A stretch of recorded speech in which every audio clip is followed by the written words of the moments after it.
बहुत खुशी की बात है कि मेरे फॉर्मर बॉस राजदीप सरदेसाई के साथ मुझे पुरस्कार मिला। जतिन दास साहब मंच पे हैं। बहुत बहुत शुक्रिया प्यारे दोस्तों। आपने गौर किया होगा, राजदीप ने एक बात कही थी कि हवा में जहर है। क्या कहा था अभी अभी अरिंदम ने कहा था कि 2014 से पहले ये सब नहीं होता था जो अब होता था। अब व्हाट्सएप ग्रुप्स टूटने लगे हैं। ये दो चीजें अभी अभी आपने सुनी। क्या कभी आप सोचते हैं ऐसा क्यों हुआ है? क्योंकि आपका जो मुख्य धारा का मीडिया है वो दंगाई का किरदार निभाने लगा है। गौर कीजिएगा, अभी एक हफ्ते पहले की बात है। एक पत्रकार एक न्यूज चैनल पर खड़े होकर, एक ऐसा न्यूज चैनल जो इस देश का सबसे धनी आदमी चला रहा है, उस पर खड़े होकर जानते हो क्या कहता है? वो दंगाइयों के फाइनल सॉल्यूशन की बात करता है। आप में से जिन लोगों ने इतिहास पढ़ा है, आप जानते होंगे कि ये फाइनल सॉल्यूशन शब्द हमने कब इस्तेमाल किया था?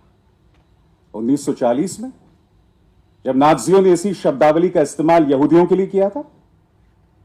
और अब एक चैनल पर खड़े होकर एक ऐसा पत्रकार जिस पे कुछ दिनों पहले दंगा भड़काने को लेकर केस दर्ज हुआ है, वो व्यक्ति ये कह रहा था। उसको जायज ठहराने के लिए कई पॉलिटिकल पार्टीज जो हैं वो सामने आई। आपका मीडिया जो है वो आज की तारीख में दंगाई का किरदार निभा रहा है। उसके जरिए जो प्रोपेगेंडा, और वो जो प्रोपेगेंडा व्हाट्सएप ग्रुप्स में देखते हैं, उसके जरिए इस देश की बहुमत को यह समझाया जा रहा है कि आप खतरे में हैं, आपका अस्तित्व खतरे में है। अगर माननीय सत्ता से चले गए तो मुगलों का राज आ जाएगा। मैं आपसे एक सवाल पूछना चाहता हूं। एक देश जिसकी 80% आबादी हिंदू है, इस देश जिसके इतिहास में ढेरों ऐसी दास्तानें हैं जहां इस देश के हैव नॉट्स के साथ अत्याचार हुआ है, लोग 12-13 साल तक जेल में पड़े रहे हैं और 15 साल बाद रिहा हो जाते हैं। कुछ नहीं पता था कि इन्हें क्यों जेल में डाला गया था, सिर्फ इसलिए क्योंकि उनकी एक खास मजहबी पहचान थी। उस देश का मेजॉरिटी को यह समझाया जा रहा है कि तुम खतरे में हो। दिलचस्प बात क्या, मैं आपको बताता हूं। ये जो न्यूज चैनल्स आपको सिखाते हैं वो क्या सिखाते हैं? वो आपको यह सिखाते हैं कि हिंदू खतरे में है। अब आप मुझे बताइए, ऐसा आपने पहले कहां सुना है? 2014 से पहले यही बातें कट्टर इस्लामवादी मध्य पूर्व के देशों में अपनी सत्ता, अपने वर्चस्व को बनाए रखने के लिए अपने फॉलोअर्स को कहते हैं ना, इस्लाम खतरे में। ये बात आप सुनते हैं कि नहीं? यानी कि जिस चीज से आप सबसे ज्यादा नफरत करते हैं, आप उसी के जैसे बनते जा रहे हैं।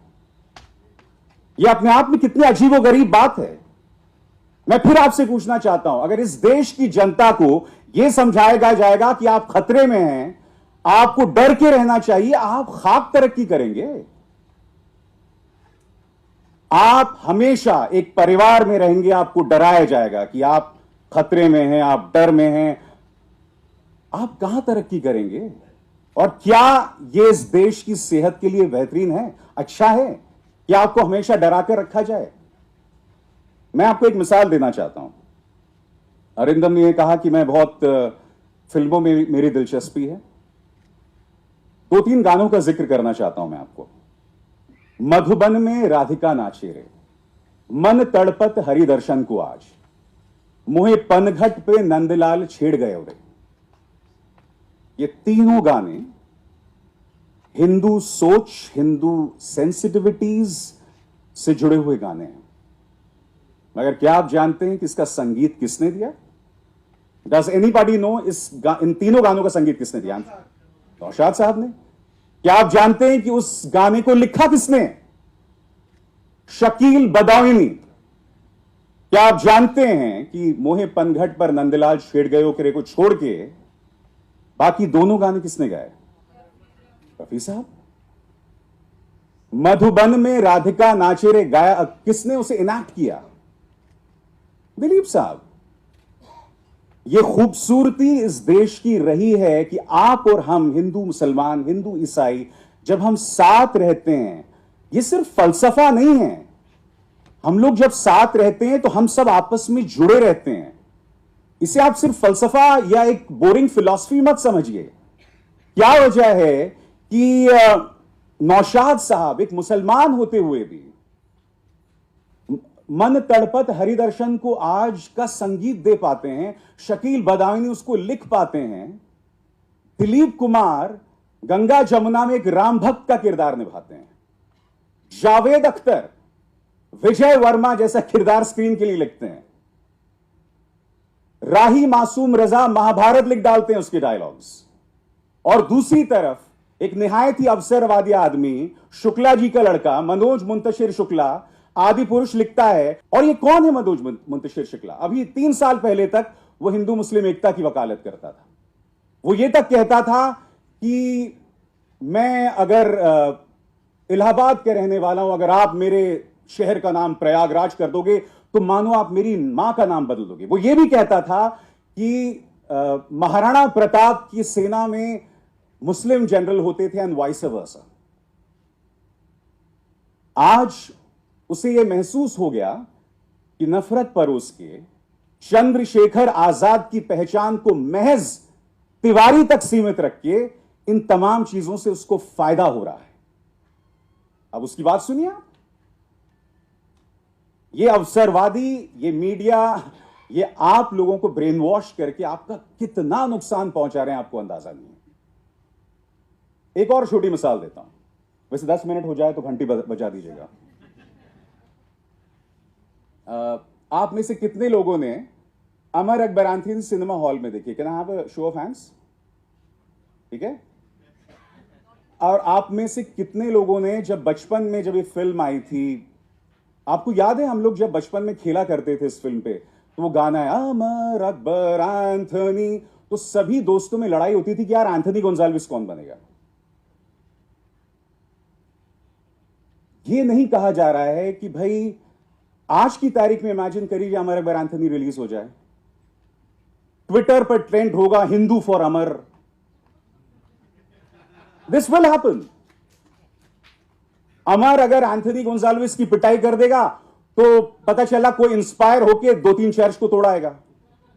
हम इस दौर में जी रहे हैं। वो अमर अकबर एंथनी का अमिताभ बच्चन का कौन सा डायलॉग था? हां,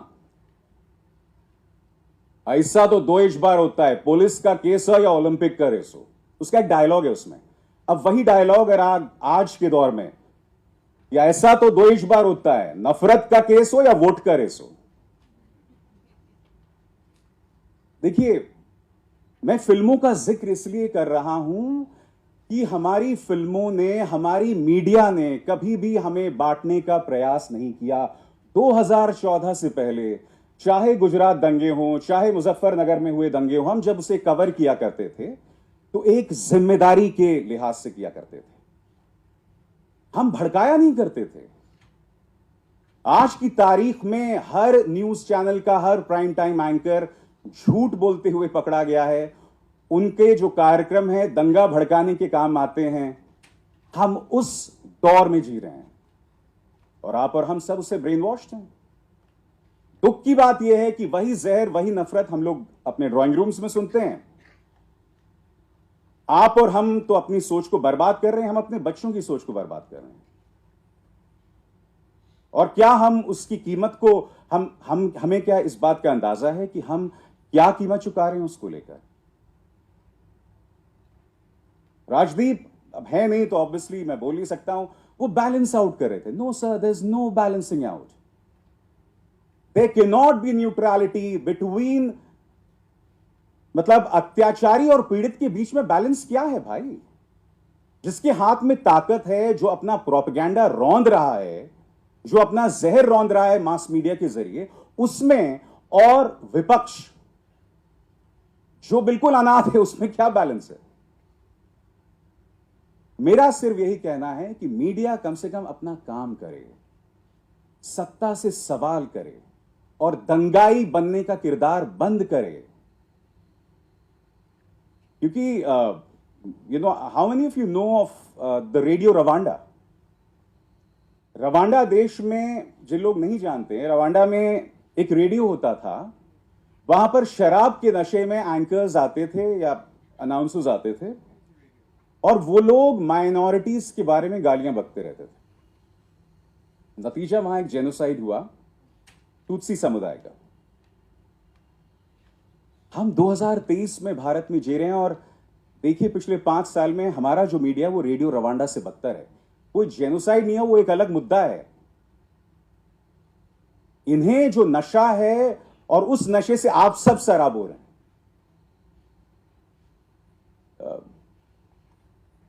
मुझे वो किशोर दा का गाना याद आता है। किशोर दा का एक गाना है, प्यार है जिंदगी की निशानी, ये बुजुर्गों का कहना है यारों, एक ही साज के तार हैं हमको मिलजुल के रहना है यारों।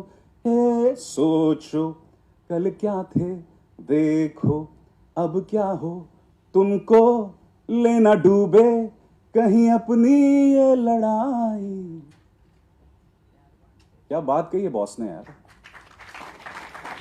And this was a black and white film. उन फिल्मों को फिलॉसफी रोमांस बता के आप नजरअंदाज कर सकते हैं, मगर अब भी हमारे लिए इतना कुछ सीखने को है वहां से ना। इसलिए मैं कहने को एक जर्नलिस्ट हूं, कहने को यूट्यूब के जरिए उसी नफरत के खिलाफ बोलते रहता हूं, मगर मेरा आखिरी ठिकाना वो फिल्में किशोर दा, एस.डी. बर्मन, नौशाद ही रहते हैं। और आप भी वही कीजिए, क्योंकि उम्मीद की किरण वहीं से दिखाई देती है। शुक्रिया। Wow.